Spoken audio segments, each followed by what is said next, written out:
Ating pag-usapan ngayon itong balitang kumalat sa United Kingdom na kung saan ay kanila na nga inaasahan ang napipintong pagdayo nitong si Inoue sa London, England ngayong darating na Setyembre. Ito ay kaugnay pa rin sa $13 million na ibibigay ng Arabian billionaire para dito kay Inoue, na kung saan ito nga po ay lalaban sa mismong main event ng heavyweight champion sa darating na Setyembre doon sa London.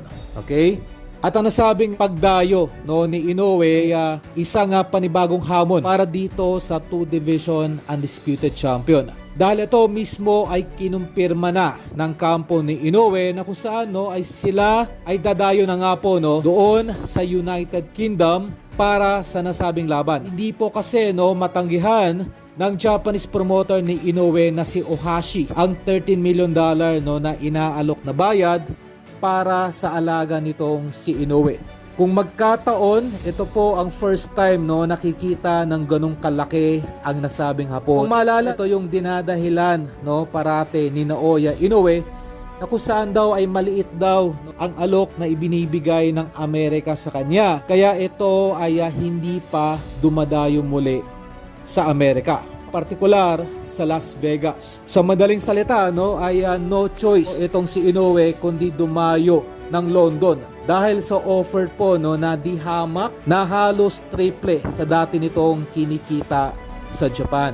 Kung maalala ay nag-a-average lamang po ng 3 to 5 million per fight sa Japan itong si Inoue. At sa huling laban naman ito kay Luis Nery, yun lamang po yung kauna-unahang pagkakataon na ang nasabing hapon ay kumita ng $7 million plus yung $2 million na bonus. Aminado ang kampo nitong si Inoue na magiging isang malaking hamon ang pagdayo nitong si Inoue sa London.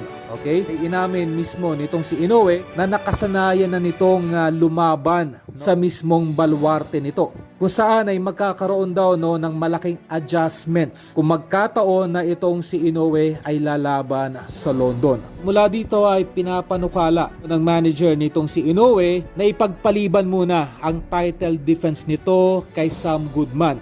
At sa halip ay mamimili na lamang ng makakalaban muna itong si Inoue para sa London fight. Sa madaling salita ay play safe po ang estilo nitong kampo ni Inoue, na kung saan ay kukuha po ito ng hindi gaano delikadong laban since ito ay dadayo ng London.